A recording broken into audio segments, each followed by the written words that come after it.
जालना नांदेड समृद्धी महामार्गाच्या बाधित शेतकऱ्यांचं गेले आजपर्यंत 293 दिवस आहे आणि या दिवसापर्यंत या शेतकऱ्यांचं एक धरणे आंदोलन चालू आहे। त्यांचं काही जे मागण्या आहेत या मागण्या संदर्भात आपण या शेतकऱ्यांकडून जाणून घेणार आहोत। नेमक्या त्यांच्या काय मागण्या आहेत आणि त्या कुठल्या मागण्या घेऊन या ठिकाणी गेले 1 वर्षापासून आंदोलन करतायत, तर आपल्या सोबत बोलण्यासाठी काही शेतकरी आहेत, आपण त्यांच्याकडून जाणून घेणार आहोत। सर, काय सांगसाल, या ठिकाणी गेले 1 वर्ष होऊन गेलंय, तर काय नेमक्या मागण्या या शेतकऱ्यांच्या, एवढे दिवस आंदोलन करण्याची यांच्यावरती वेळ का आलेली आहे? काय झालं आता, ह्या ज्या काय जमिनी आहेत त्या 4-5 गावातल्या शहरालगतच्या, ह्या 2 कोटी 1.5 कोटी असा भाव आहे, बाजारभाव। शासन आम्हाला 25 लाख 50 लाख 10 लाख असा कवडीमोल भाव देते। आता अधिसूचनेला 5 वर्ष उलटले आतापर्यंत। खऱ्या अर्थानं 3 वर्षातच भूसंपादन व्हायला पाहिजे होतं, पण ते झालं नाही। सातत्यानं बैठका झाल्या, आम्ही 1 वर्ष झालं आंदोलन करतोय, वेगवेगळ्या मार्गाने रास्ता रोको केले असतील, कोरड्या विहिरीत आंदोलनं केले, पाण्याच्या विहिरीमध्ये दिवसभर राहिले शेतकरी। तत्कालीन जिल्हाधिकारी पांचाळ साहेबांनी पहिल्या टप्प्यातली आंदोलनाला आश्वासन दिल्यानंतर आम्ही ते सोडवलं होतं, परंतु कुठली हालचाल न झाल्यानं परत आंदोलन केलं। आज 293वा दिवस आहे। मधल्या काळात उपमुख्यमंत्री एकनाथराव शिंदे यांच्यासोबत 2दा कृती समितीच्या बैठका झाल्या। त्यांनी आदेश दिलेत की हा प्रश्न मार्गी लावा, प्रॅक्टिकल विचार करून शहरालगतच्या जमिनी त्याचं मूल्यांकन कसं योग्य देता येईल या संदर्भात त्यांच्याशी चर्चा करा। परंतु काय झालं, नुसतं कागदाला कागद लावून वेळ मारून नेण्यात आली। ह्या मध्यंतरीच्या काळात पहिलं अर्थसंकल्पीय अधिवेशन झालं, दुसरं हिवाळी अधिवेशन झालं, आता परत अर्थसंकल्पीय अधिवेशन आलंय, परंतु आमचा प्रश्न सुटलेला नाही। एकदा तर लाडक्या बहिणी म्हणजे आमच्या लेकी बाळी महिला भगिनींसह आम्ही 9 तास रास्ता रोको केला ह्या रोडवर। सायंकाळी 5 वाजेपासून रात्री 3 वाजेपर्यंत रास्ता रोको झाला, त्याची साधी दखल प्रशासनानं घेतली नाही। कोणीही आमचं आज रोजी मूल्यांकन जे आहे तेच आहे। तर मला अशी विनंती करायची आहे शासनाला, आणि मध्यंतरी नागपूरच्या अधिवेशनाच्या वेळेस कृती समिती 2दा ज्यांच्या अंतर्गत हा प्रकल्प होतोय समृद्धीचा, MSSRDC राज्य रस्ते विकास महामंडळ, त्या याचे उपाध्यक्ष तथा व्यवस्थापकीय संचालक अनिल कुमार गायकवाड साहेबांबरोबर सविस्तर चर्चा झाली। 3.5 तास चाललेल्या चर्चेतून बरेच काही मुद्दे स्पष्ट झाले आणि त्यांनी आदेश दिले की हे मूल्यांकन कशा पद्धतीने वाढवता येतं। जसं सिडकोला देता आलं, तिथं येलो जमिनीला गुणांक वाढवून देण्यात आला। मागच्या समृद्धीला जो काही नागपूर मुंबई झाला त्याच्यात गुणांक वाढवून देऊन मूल्यांकन देण्यात आलं। तर तशा आमच्या मागण्या होत्या, पण कुठल्याही मागण्यांकडे अनिल कुमार गायकवाड साहेबांच्या आदेशाला 2 महिने झालेत, पण आतापर्यंतची काही चर्चा नाही। आता आमचं ठरलेलं आहे, येणाऱ्या शुक्रवारी किंवा सोमवारी आम्ही लाडक्या बहिणी लेकरा बाळांसह जाणार, शिंदे साहेबांच्या घरी धरणे देणार। मार्ग निघाला तर ठीक आहे, नाही निघाला तर तिकडेच अरबी समुद्रात आमचं आत्मदान करणार। पाठीमागील जे जिल्हाधिकारी होते त्यांनी तुमच्या आंदोलनाला भेट दिल्याचं तुम्ही सांगताय, मात्र आता जे तत्कालीन जे जिल्हाधिकारी आहेत त्यांनी एखादी व्हिजिट दिली का, किंवा तुम्हाला एखाद्या आश्वासन संदर्भात काही मेसेज पाठवला का शेतकऱ्यांच्या आंदोलन संदर्भात? काहीच नाही। तसं पाहिलं तर या नवीन जिल्हाधिकारी ज्या आल्यात आशिमा मित्तल यांना आम्ही वारंवार विनंती केली की काय असतं एखाद्या शेती संदर्भात, एखाद्या रस्त्या संदर्भात जेव्हा वाद असतो तर तिथं प्रत्यक्ष जर व्हिजिट दिली तर तुम्हाला प्रत्यक्ष परिस्थिती कळते नेमकी काय, आम्ही काय चूक सांगतो की काय सांगतो। तर तुम्ही एकदा आंदोलनस्थळी या, आमच्या भावना समजून घ्या, काय तुम्हाला मग त्याच्यातून कळतं। पण त्यांनी कधीही सौजन्य दाखवलं नाही। एवढं मोठं 9 तासाचं आंदोलन झालं, रास्ता रोको, देवा भाऊंच्या आणि शिंदे साहेबांच्या लाडक्या बहिणी 9 तास रस्त्यावर होत्या, ह्याच रस्त्यावर, तरीही जिल्हाधिकाऱ्यांनी सौजन्य दाखवलं नाही आतापर्यंत नाही। तर प्रशासनाची मनमानी कारभार सुरू आहे। प्रशासनानं आमच्या मागण्यांची दखल घेतली नाही।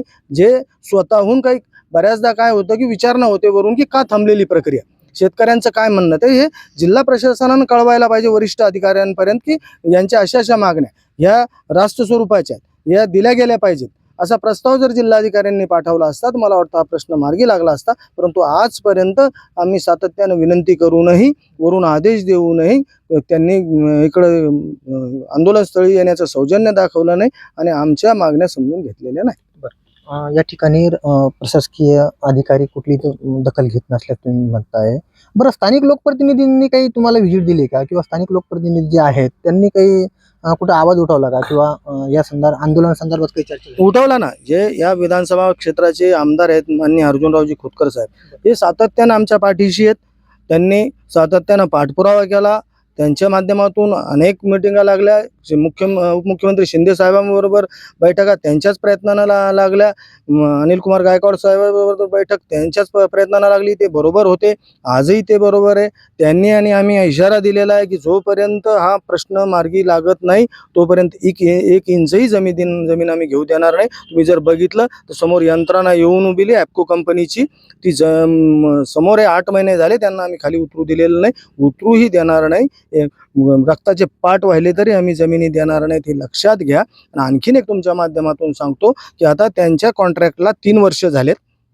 येणाऱ्या मार्चमध्ये त्यांना 10% ते जे काय त्यांच्या DSR मध्ये असतं, त्यांच्या अटी शर्ती असतात, 10% वाढवून द्यावं लागणार आहे. जवळपास 700 कोटी रुपये त्यांना हे वाढवून देणं यांना क्रमप्राप्त आहे. परंतु यांना आमच्या 5-50 कोटी रुपये जे लागणार आहेत रास्त मूल्यांकनासाठी ते द्यायचे नाहीत. तर मग हे कोणता न्याय मला ह्या तुमच्या माध्यमातून विचारायचं. आणि आता जर का आज काही निर्णय झाला नाही, कारण की आज याच्याकरता सांगतो की आम्ही भरपूर वाट पाहिली.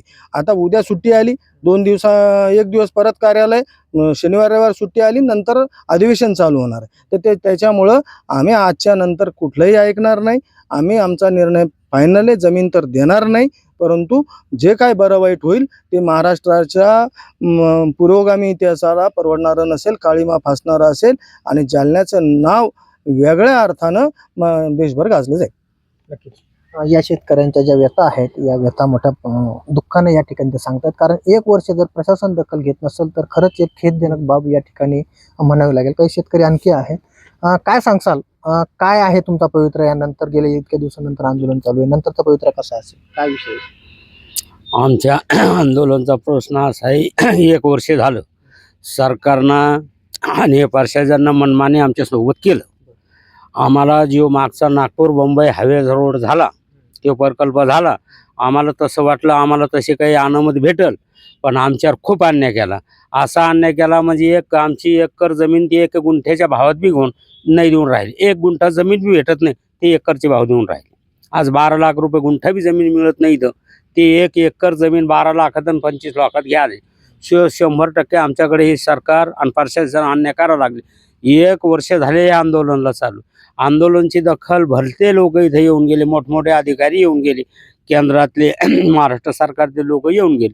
सगळं आमच्या पाठीशी म्हणे तुमच्यावर अन्याय होऊ देणार नाही, आणि अन्याय झाल्याशी त्यानं आतापर्यंत काही सोडलं नाही. म्हणजे कोणीच आमचं दखल कोणी घेईना. हां, अर्जुन भाऊ खोतकर आमदार साहेब आहेत, यानं खूप प्रयत्न केले आमच्याकरता, खूप प्रयत्न केले. पण त्यांच्या प्रयत्नाला बी काही भानगड यश येणं आणि आम्हालाही सरकार काही यश येऊ देणं. फुकटमध्ये जमिनी घ्यालं सरकार. आमच्या जमीन बागायत आहे, विहीर आहे आज माझ्याकडं, पाटाचं पाणी माझ्याकडं, फळझाड आहे माझ्याकडं, आणि सरकारनं काय केलं, प्रशासनानं काय केलं, आमची जमीन कोरडवाहू धरली. बरं, मला सांगा, तुमची किती एकर जमीन आहे बरं? जमीन माझी 3 एकर चालली रोडमध्ये. जमीन आहे सगळी 5 एकर मला बागायतमध्ये, आणि चालली रोडमध्ये 3 एकर. तर त्याच माझ्या जमिनीचे रेट आहे आज इकरी काढली तर 50 लाख रुपये एकर असं चालतं. चोर जमीन घेईन, आणि सरकारनं आम्हाला 12-12.5 लाख आणि 15 लाखाचे भाव म्हणतो. कशी जमीन देणार आम्ही? आम्ही जमीन देणार नाही. आता 1 वर्ष झाले आम्ही इथे आंदोलनाला बसलेलो आहे. आता हे आंदोलन आजच्या उद्या 2 दिवस वाट पाहणार आहे. हे पूर्ण आंदोलन लेकरं बाळ आई बहिणी सगळे घेऊन आम्ही सगळे मुंबईला शिंदे साहेबाकडे जाणार आहे, आणि पुन्हा दानपत्र करणार आहे. तुम्हाला रोडच करायचा, तुम्ही असं पण सरकारनं भिकायला आम्हाला लावलं, मग त्याच्यापेक्षा आम्ही दानपत्र देऊन टाकतो फडणवीस साहेबाला आणि भीक मागायला सुरुवात करतो. नक्कीच. या ठिकाणी जर आपण पाहिलं तर हे जे शेतकरी आहे, या शेतकऱ्यांनी आजचा जो दिवस आहे, या दिवसामध्ये प्रशासनाने दखल घेतली नाही तर सोमवार नंतर मुंबईला जाऊन ही जी शेती आहे, आमच्या मालकीची जी असणारी शेती आहे, ही शेती राज्य शासनाला दान करून भीक मागण्याचा इशारा डायरेक्ट या शेतकऱ्यांनी दिलेला आहे.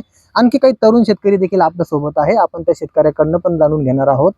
दादा, काय सांगताल? तुम्ही तरुण शेतकरी आहे, एकतर नोकऱ्या नाही आहे, आणि तरुणांना शेती व्यवसायाकडे वळाल्याशिवाय पर्याय नाही, मात्र तुमची जी शेती आहे ही समृद्धी महामार्गामध्ये बाधित होती.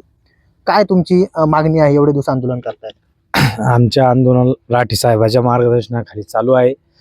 आमच्या जमिनी एकदम कवडीमोल भावाना घेत आहे सरकार. आमच्या आंदोलन 293 दिवस झालेले चालू आहे.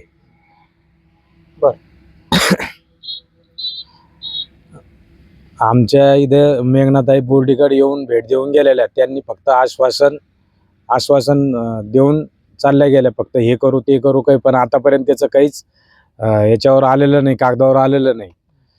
मंत्री आपले उदय सामंत बी आले होते, त्यांनी बी आश्वासनच देऊन गेले, फक्त काहीच त्याचं कलेक्टरनं अजून काही हे दिलं नाही त्यांचं. आमच्या इथं जमिनीचे भाव 2 कोटी 1.5 कोटीपर्यंत आहे.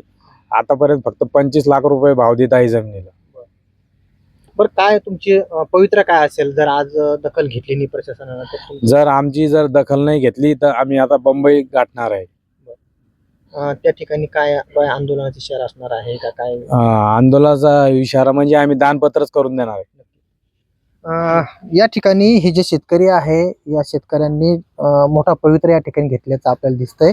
आणखी काही तरुणच शेतकरी आपल्या सोबत आहे. दादा, काय नाव तुमचं आणि काय या आंदोलनामध्ये तुम्ही कुठल्या अशा विशेष मागण्या घेऊन या ठिकाणी आंदोलन करताय? सर्वप्रथम माझं नाव परमेश्वर प्रकाश म्हस्के आणि माझी इथं टोरागतच शेत जमीन आहे. गट क्रमांक 65 हायवे लगत जमीन आहे. त्याच्यामध्ये आंबाची फळ लागवड केली आम्ही आणि त्याच्यानंतर ती जमीन 1.5 म्हणजे 2.5 एकर संपादित होत आहे. पण सरकार मला एकदम कवडी मोल भावानं पैसे देत आहे. तिथं आमची जमीन जिथं 1.5 ते 2 कोटी रुपये भाव आहे, तिथं आम्हाला 40 ते 45 लाख रुपये एकरी भाव देत आहे. हे सरासरी आमच्यावर अन्याय आहे. आणि असं म्हणतात की शेतकरी हा याचा कणा आहे, शेतकरी हा अर्थव्यवस्थेचा कणा आहे. पण इथं शेतकऱ्याला असं देशोधडी लावून सनी कसं चालणार आहे? आतापर्यंत आम्ही इतके आंदोलन केले, जलभरो आंदोलन केलेलं आहे, त्याच्यानंतर रास्तारोको आंदोलन केलंय, कोरड्या वेळ थोडे मारल्यात. आम्हाला कोणत्याच मीडियावाल्यानं अशी आमची कोणतीच दखल घेतलेली नाही सर. कोणतेच मीडियावाला आतापर्यंत इथपर्यंत आला नाही. कोणत्या मोठ्या न्यूजला आमची हे लागली नाही. आमचं आंदोलन गल्लीपासून दिल्लीपर्यंत गाजलेलं आहे, पण आतापर्यंत अशी कोणतीच दखल नाही. एक तर गव्हर्नमेंटमध्ये आमच्या सारख्याला आमची शेतजमीन याच्यात गेली तर आमच्या प्रकारे कोणतं अनुदान नाही, त्याच्यानंतर आम्हाला कोणती सवलत बी नाही. आणि काय आता काय बोलायला शब्दच उरले नाही सर आम्हाला. आता 1 वर्ष झाले काय बोलून तेच गोष्टी बार सांगायच्या. बरं, मला आणखी एक प्रश्न तुम्हाला विचारावा वाटतो. या ठिकाणी जे आंदोलक करतायत, जे आंदोलन करणारे जे या ठिकाणी शेतकरी आहे, हे किती गावाचे शेतकरी आहे आणि या पुऱ्या गावामधून किती एकर शेती या रोडमध्ये चाललेली, किती गावं आहेत इथं आंदोलक? सर जालना तालुक्यातून जवळपास 60 ते 62 गाव आहे या समृद्धी महामार्गामध्ये संपादित होते. बरं. आणि गाव वाईज धरलं कधी समजा तर प्रत्येक गावामध्ये 40 ते 45 एकर ही शेतजमीन या समृद्धी महामार्गावर जात आहे. हा. बरं, आता तुमचा 293वा दिवस आंदोलनाचा असल्याचं बोलल्या जातंय. बरं, यानंतर दखल घेतली नाही तर मग शेतकऱ्यांचा सर आम्ही तर आता दानपत्र देणार आहे. बरं. गव्हर्नमेंटला दानपत्र देऊन सनी तिथं आत्मदानाचं निवेदन आम्ही ऑलरेडी दिलेलंच आहे. आमचे आतापर्यंत दखल घेतली नाही. आमची या पुढची स्टेप आम्ही काय करणार आहे आम्ही हे सांगू पण शकत नाही. आणि ऑलरेडी आमचा मुद्दा हा पार लगे वरतीपर्यंत जायले, पण दखल आजपर्यंत नाही घेतलेली. आपण जर पाहिलं तर हे जे शेतकरी आहे, या शेतकऱ्यांचं जे आंदोलन आहे, या आंदोलनाच्या जे त्यांचे जे आंदोलनाचे जे प्रकार होते, यामध्ये खूप असे आंदोलन या शेतकऱ्यांनी या गेल्या 1 ते 1.5 वर्षामध्ये केल्याचं आपल्याला दिसतंय. आणि विशेष सांगायचं झालं तर या आंदोलनाची दखल जालन्याचे आमदार अर्जुन भाऊ खोतकर यांनी देखील अधिवेशनामध्ये हा मुद्दा मांडला होता. त्या व्यतिरिक्त विरोधी पक्षीय नेते अंबादास दानवे यांनी देखील 2 वेळेस विषय मांडल्याचं देखील या शेतकऱ्यांनी सांगितलंय. तर जालन्याचे जे खासदार आहेत कल्याण काळे यांनी देखील संसदेमध्ये देखील हा मुद्दा मांडला. मात्र स्थानिक लोकप्रतिनिधी जर या शेतकऱ्यांची व्यथा शासन दरबारी मांडत असेल आणि जर तरीही दखल घेत नसेल तर या शेतकऱ्यांनी शेवटचा पर्याय हा मुंबईला जाऊन सर्व शेती ही दानपत्र करून आत्मदहनचा इशाराच या शेतकऱ्यांनी आपल्या story.com शी बोलताना यावेळी दिलाय. सोनाजी जोगदंडे, story.com, जालना.